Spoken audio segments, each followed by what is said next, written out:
Welcome back to Investing Talk Podcast. Today, we are focusing on a really interesting company. It's kind of positioned itself right at the crossroads of energy and digital infrastructure, two massive and, let's be honest, pretty volatile sectors.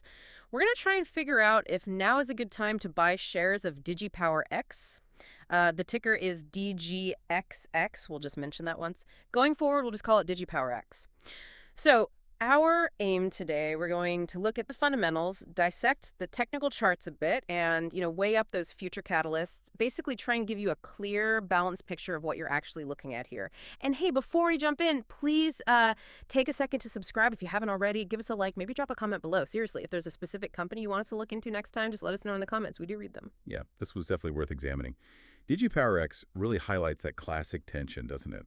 Between, really aggressive growth and the spending needed to fuel it. It's almost the textbook definition of high risk, high reward in today's market.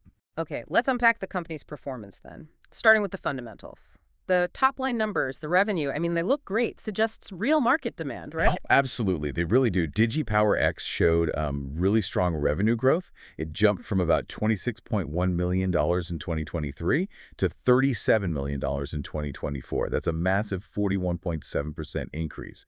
It tells you that demand for what they offer, that mix of crypto mining, energy sales, colocation, it's surging. They're clearly grabbing market share. Right, 41.7%. But, investors can't just live on revenue alone, especially when you look further down the income statement. That impressive growth on top, it's getting eaten up by costs right now.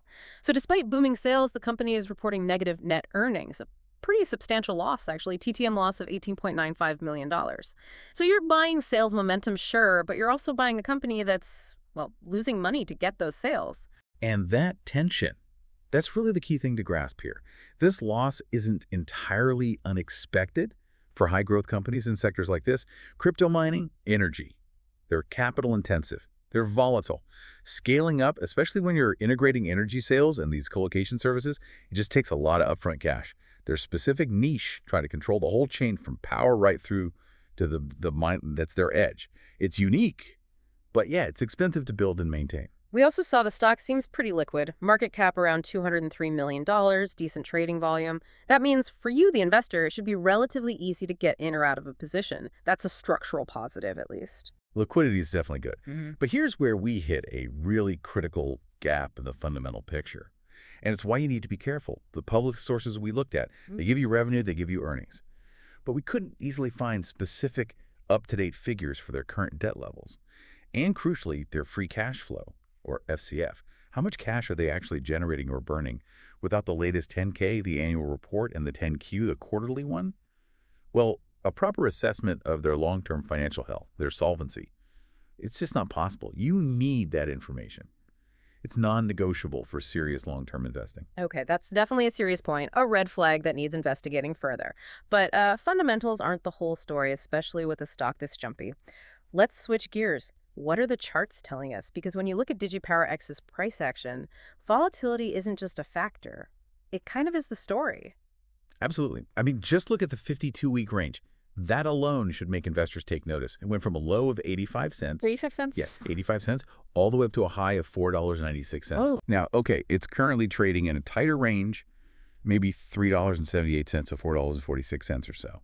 But that huge historical swing, it just screams risk. It shows you what's possible both ways in this sector. So for someone watching the charts, thinking about maybe getting in or out, what are the key technical levels they should be watching? We identified a couple of important price points based on the analysis.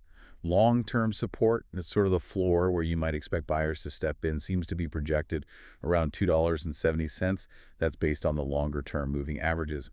On the flip side, resistance, the ceiling it needs to break through to really show strong upward momentum, looks like it's nearer to $3.44 based on shorter-term averages.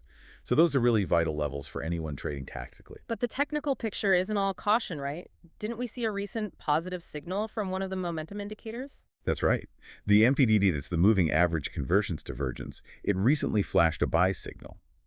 Now, for short-term traders, this suggests that the immediate momentum might be shifting upwards. It could indicate a potential tactical entry point, but you have to weigh it against everything else. Okay, let's pivot a bit now to the bigger picture, the company's strategy, because that's really the bet for long-term holders, isn't it? the company changed its name. It went from Digi Technology to DigiXX back in March 2023. That sounds like more than just a branding exercise. Oh, it definitely signals a strategic shift, Hmm. a critical one, I think. They're moving away from being seen as, just another crypto miner. They want to be perceived as a digital energy infrastructure developer. The argument here is about control and diversification. By focusing on developing energy infrastructure, they're trying to get a handle on their biggest cost power. It helps manage that energy cost risk. And their growth plans seem to reflect that pivot. But they use some specific terms. They talk about expanding ARMS 200 modules and developing a retail compute platform. What exactly are those? Okay, so think of the RMS 200 modules as their own kind of proprietary containerized data centers, like data centers in a box, almost, the main advantage. Speed and flexibility.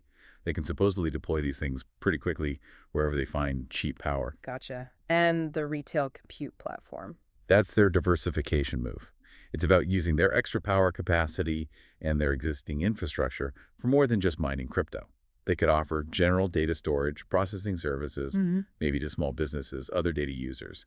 It's a way to potentially buffer themselves against the crazy swings in the crypto market. If they can execute this well, it could really change the game for them. That structural shift, that strategy, it leads us right into thinking about catalysts. What could move the stock? In a name this volatile, knowing what's on the horizon is pretty important.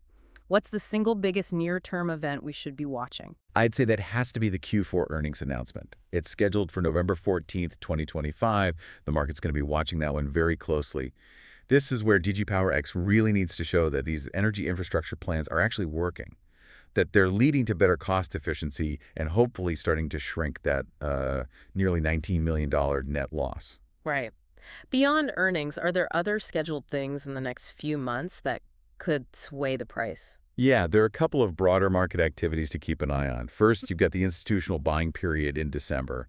That's when the big funds often finalize their positions for the year. Second, and this can be important, is the New Year ETF rebalancing in January 2026. If DigiXX gets included in key ETFs, or if its weighting increases in existing ones, that could definitely drive buying pressure. Okay, let's talk analyst sentiment, because this is where the picture gets, well, a bit weird, actually. We found one analyst rating, specifically a strong buy. That sounds great, right? Overwhelmingly positive. But then you look at the 12-month price target attached to that rating, and it's only $2.50, which is, quite a bit below where the stock is trading right now. How does that make sense? Yeah, that discrepancy is definitely something you, the listener, need to chew on. How can an analyst say strong buy, but imply the price is actually going to go down? There are a few possibilities here. First, maybe the analyst is heavily focused on the long-term value of just the energy infrastructure part, kind of ignoring the volatile crypto mining revenue stream in their valuation. Second, maybe they're factoring in some expected headwinds, like potential new regulations or a broader crypto market correction that could pull the price down temporarily, even if they like the company's strategy long-term. Or maybe the target is just old. That's the third possibility, yeah. Their data might be lagging. Perhaps that $2.15 target reflects an assessment from before the recent price run-up. The bottom line is, you'd really need to find that specific analyst report and read their reasoning to understand the assumptions behind that target. It's confusing on its own. And speaking of potential headwinds and risks, let's just quickly summarize the main ones we see. Sure. On the company-specific side, it's really about regulation. They're exposed on two fronts. The crypto sector, which sees regulations change all the time, and also potential shifts in energy policy. Then you've got the broader market risks. These are tied to global economic trends, obviously, but more directly to the health of the overall cryptocurrency market. If Bitcoin tanks, for example, DigiXX is going to feel it directly. Okay. So we've laid out the financials, the good and the bad. We've looked at the chart signals, the strategic change, the risks, the catalysts.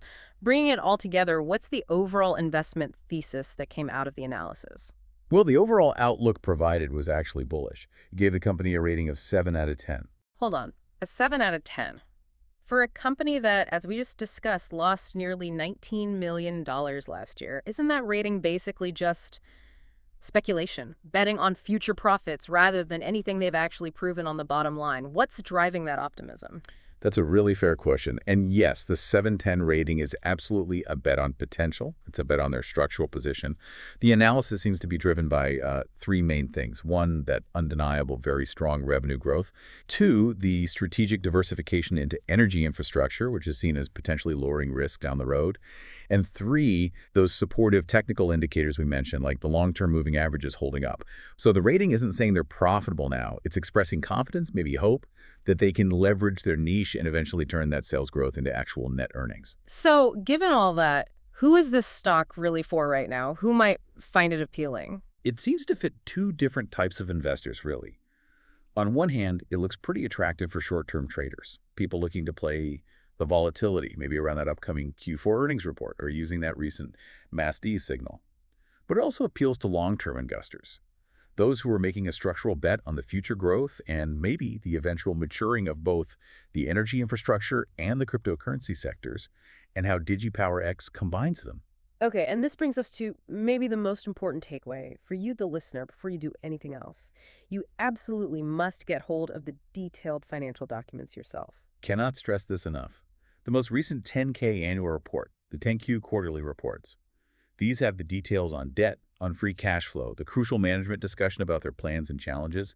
These were not available in the sources we used for this analysis. Yeah. I have to go to the source, the SEC AGAR database, and review these yourself. That's the essential next step to really understand their financial position and cash burn before making any kind of long-term decision. Right. So boiling it all down, the core trade-off with DigiXX seems pretty clear. You're getting impressive revenue growth. You're getting a smart-sounding strategic pivot into energy infrastructure, but you're taking on significant risk. The risk that comes with those negative earnings and the extreme volatility of the sectors they operate in. Yeah, it's a textbook example, really. A high-growth, speculative stock tied to two markets, crypto and energy, that are probably the most dynamic and maybe the least predictable in the world right now. Okay, so to leave you with something to think about, maybe do some more research on, we noticed some speculative talk out there, rumors, really, particularly about a possible expansion into renewable energy sources. Yeah. So consider this. If DigiXX could actually pull that off, if they successfully transitioned and scaled up using sustainable power, how would that change things? How would it change their sustainability profile? And maybe more importantly, could it help reduce some of those regulatory risks or the power cost risks that are currently tied to the, wild swings of the crypto market? That's a fascinating thought. Success there in renewables could potentially unlock a whole new wave of capital. Think about institutional investors with strict ESG mandates. That potential shift in their profile, that's definitely the next big thing you'd want to track with this company. Thanks for tuning in to Investing Talk Podcast. We'll be back soon with another look into the markets.